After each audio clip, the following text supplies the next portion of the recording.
Assalamualaikum warahmatullahi wabarakatuh. Waalaikumsalam warahmatullahi wabarakatuh. Alhamdulillahirrahmanirrahim. Kita ketemu lagi di sore ini, ibu-ibu. Sebelumnya gimana kabarnya ibu-ibu, bapak-bapak? Baik ya. Di sini ya, saya akan membahas di sesi 7 ya. Di sesi 7 ini menjelaskan bahwasanya Ibu Lili ini mengalami kesulitan untuk melakukan peminjaman. Nah, Ibu Lili ini apa yang harus dilakukan untuk meminjam dan bagaimana caranya supaya pinjaman itu istilahnya pengembaliannya itu lebih sedikit. Mungkin di ibu-ibu di sini atau bapak di sini pernah melakukan peminjaman di tempat atau di tempat saudara di mana. Untuk Ibu Pipik mungkin pernah melakukan pinjaman Pinjam tetangga, Pak. pinjam tetangga, itu gimana Bu? Dipinjam nanti dikembalikan. Terus pengembaliannya mungkin Sesuai sesuai. dengan biayanya. Di sini ada yang di kerabat atau saudaranya mungkin ada. Bang Tetel, Pak. Bang Tetel, gimana kalau Bang? Nah itu pasti kayaknya. 15, Pak. Nah itu yang ibu-ibu. Jadi mungkin kita sebenarnya harus lebih cermat lagi untuk melakukan peminjaman gitu. Jadi nggak harus dimana ada kesempatan melakukan peminjaman kita langsung pinjam gitu loh, tapi bagaimana caranya kita bisa pintar cermat melakukan peminjaman. Lebih baik lagi sebenarnya itu di saudara mungkin ya, karena tapi kadang di saudara atau kerabat sendiri itu juga kadang juga nggak punya uang gitu. Nah, gitu. Jadi mungkin bisa lebih sebelum melakukan peminjaman itu lebih baik kita harus menabung sebenarnya Bu. Jadi menabung itu langkah istilahnya langkah terbaik kita sebelum melakukan pinjaman. Bagaimana caranya kita bisa menabung? Ya dari hasil pendapatan kita. Jadi kita nggak harus apa istilahnya, nggak harus uang itu nunggu berapa jumlah besarnya. Ada berapapun kita punya uang sisa 1.000 kita tabung, punya 2.000 kita tabung, sedikit lama-lama menjadi bukit. Nah, jadi sebenarnya ini saya akan memperlihatkan sedikit gambaran di mana tempat kita melakukan peminjaman gitu ya. Di sini ada. Nah, di sini maaf ya Bu, saya sambil pegang gitu ya. Ini ada contoh tempat peminjam dari sumber saudara, rentenir, kelompok simpan pinjam, PKK, arisan, PKH dan lain-lain, koperasi simpan pinjam dan bank pasar. Di sini sudah dikategorikan. Jadi dari sumber-sumber yang disebutkan di sini ada kemudahan dan juga kelebihan dan kekurangannya.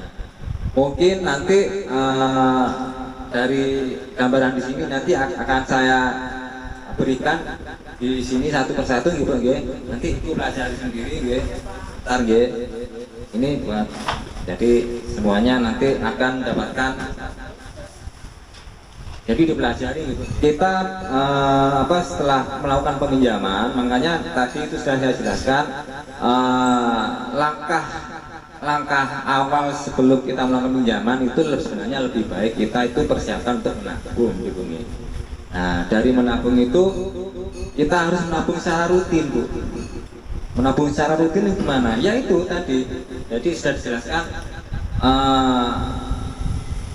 berapa nggak menuntut berapa jumlahnya. Jadi berapapun yang ada kita harus rajin atau rutin menabung. Untuk mungkin dari Bapak Hamo mungkin apakah selama ini punya tabungan Pak Hamo?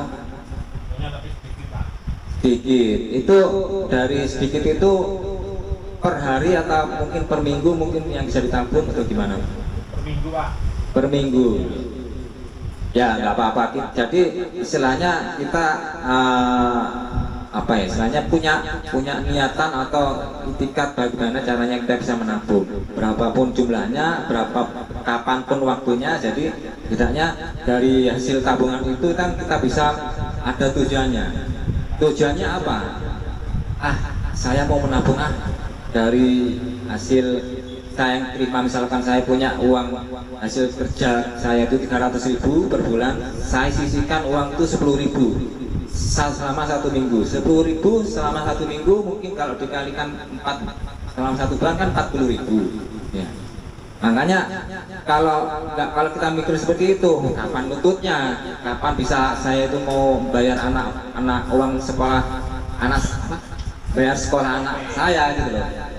Nah, sedangkan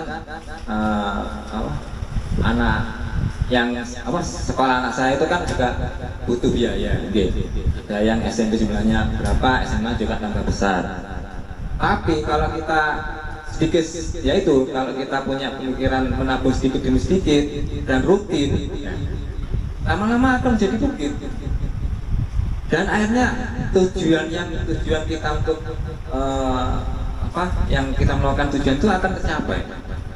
Walaupun misalkan tujuan kita itu untuk menyekolahkan anak atau mendaftarkan anak itu misalkan 1 juta biaya pendaftarannya, sedangkan yang kita dari hasil tabungan itu 500.000 atau 700.000. Wah, sisanya di mana?